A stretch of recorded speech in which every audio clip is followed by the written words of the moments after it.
In the past few months, China has achieved numerous technological breakthroughs, including intensive test flights of its sixth-generation fighter jet, flight tests of a hydrogen-oxygen detonation engine, the generation of a 13.5 nanometers extreme ultraviolet light source, a 9-hour spacewalk, and the release of DeepSeek, among others.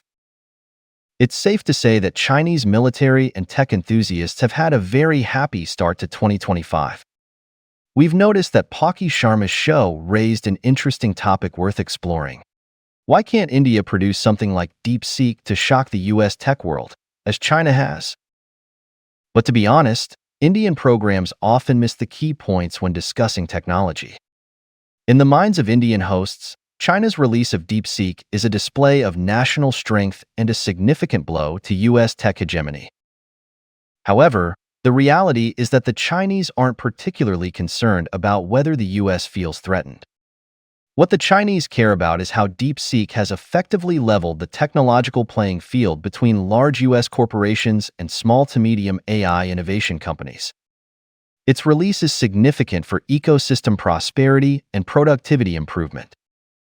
When the Chinese make a technological breakthrough, their primary focus is on how it can enhance productivity, not on defeating competitors. For the Chinese, US tech hegemony is irrelevant. If the US wants to monopolize all technology, it can.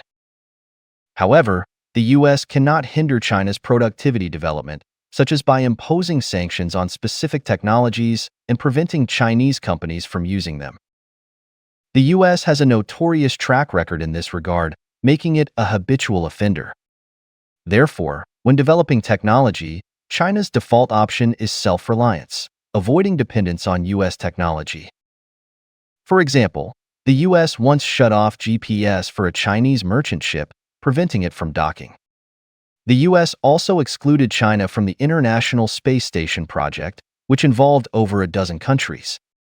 Even when China attempted to tow a second-hand aircraft carrier from Ukraine, the US, in collaboration with Turkey, delayed the process for several years.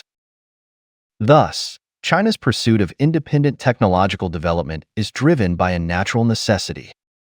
To some extent, the degree of de-Americanization can directly reflect the technological level of a Chinese company.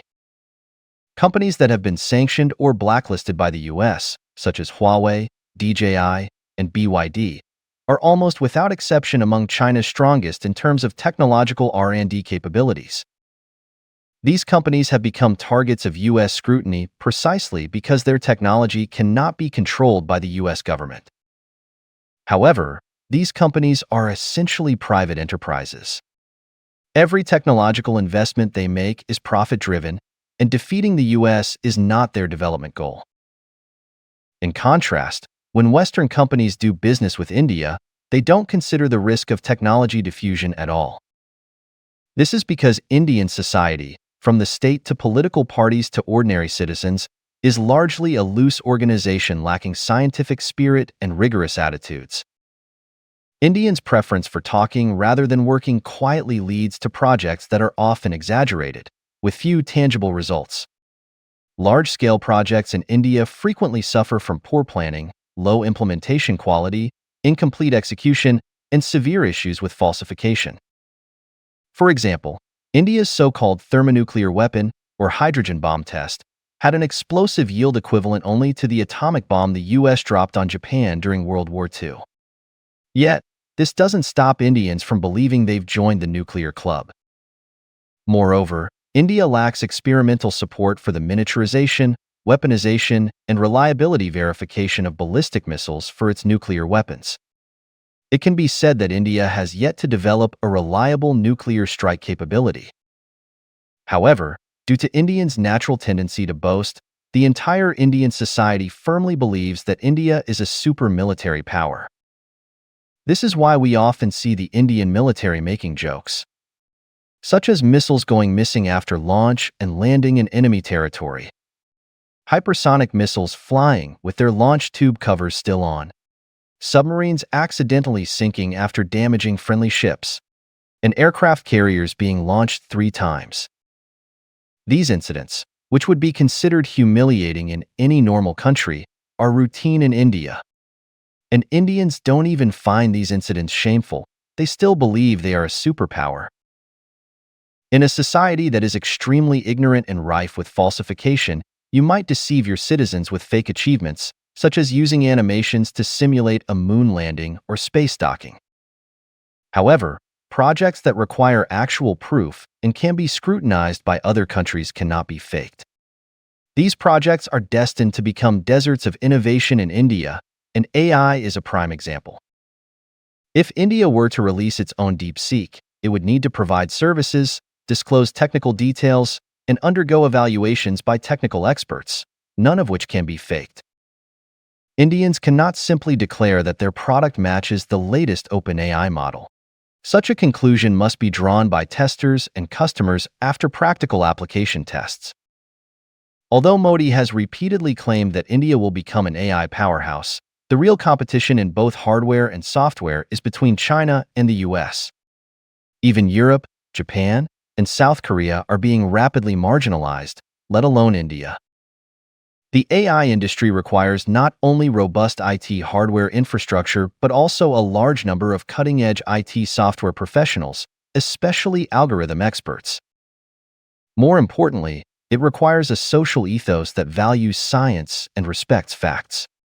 While China is an authoritarian state, it is also the country on Earth that most respects scientific principles and prioritizes science education.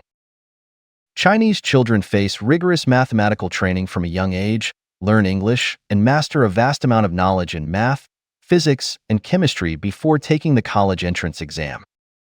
In China, even traditional Chinese medicine, a system that has existed for thousands of years, faces widespread skepticism, with critics arguing that it lacks clear scientific evidence and that the efficacy of most traditional medicines comes from the Western drug components they contain. It's hard to imagine any government official daring to drink a glass of cow urine on live TV, claiming it can fight viruses. Chinese netizens are highly critical of technological innovations that lack transparency, such as the tokamak device or China's Mars exploration projects. If they don't receive satisfactory explanations, they mercilessly mock the research institutions for falsifying data. After the release of DeepSeek, there was no shortage of skepticism on the Chinese internet. But the essence of science is to withstand scrutiny. Only when a society develops a culture of rigorously testing new achievements can fraudsters be exposed, and such a society has a future. In contrast, today's Indian society, under the leadership of Modi and the BJP, is a lie-filled society obsessed with falsification. It counts cow dung in GDP, revises GDP calculation methods twice, fabricates various weapons development and space exploration achievements, and then collaborates with domestic media to hype the illusion of a non-existent Bharat revival.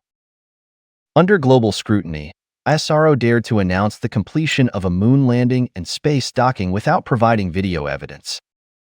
Such brazen acts of falsification would land relevant officials in jail in China. But in India, they are met with flowers and applause. This systemic falsification is infinitely harmful to science. To the fans of the Bharat Empire, I suggest you use your brains to think carefully.